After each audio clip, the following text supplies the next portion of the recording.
ಸಿದ್ದರಾಮಯ್ಯನವರು ಸಿಎಂ ಸ್ಥಾನದಿಂದ ಕೆಳಗಿಳಿಬೇಕು ಅಂತ ಚರ್ಚೆ. ಡಿ ಕೆ ಶಿವಕುಮಾರ್ ಅವರು ಸಿಎಂ ಆಗ್ಬೇಕು ಅಂತ. ಈಗ ಸಿದ್ದರಾಮಯ್ಯನವರು ಸಿಎಂ ಆಗಿರ್ಬೇಕೋ ಬೇಡವೋ ಏನ್ ಅನ್ಸ್ತಾ ಇದೆ ನಿಮ್ಗೆ?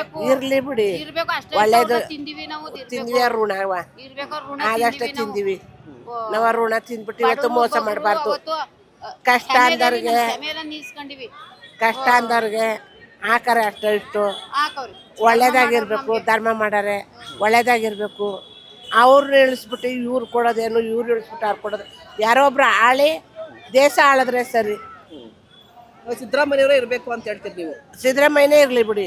ಯಾಕೆ ಇಷ್ಟ ಸಿದ್ದರಾಮಯ್ಯ ನಿಮ್ಗೆ? ಅಯ್ಯೋ 2000 ಹಾಕರೆ ಋಣ ತಿಂದಿವಲ್ಲ, ಆ ಋಣಕ್ಕಾಗೆ ಇರ್ಲಿ ಅಂತೀವಿ. ಹೌದಾ? ಈಗ 2000 ರೂಪಾಯಿ ಬರ್ತಾ ಇಲ್ಲ ಅಂತ ಕೂಡ ಹೇಳ್ತಾವ್ರಪ್ಪ, ನಿಮ್ಗೆ ಬರ್ತಾ ಇದೆಯಾ ಇಲ್ವೋ?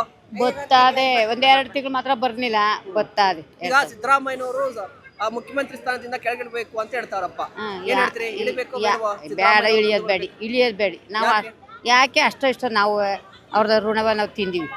ನಮ್ಮ ಬಡವ್ರ ಬಗ್ಗರಿಗೆ, ಗಂಡು ಮಕ್ಳು ಇಲ್ದಿರೋರಿಗೆ, ಹೆಣ್ಮಕ್ಳು ಇಲ್ದಿರೋರಿಗೆ, ನಮ್ಗೆ ಗೈನರ್ದವ್ರಿಗೆ ನಮ್ಗೆ ಆದಷ್ಟು ಧರ್ಮ ಮಾಡೋರು, ಒಳ್ಳೆ ಕೆಲಸ ಮಾಡೋರು.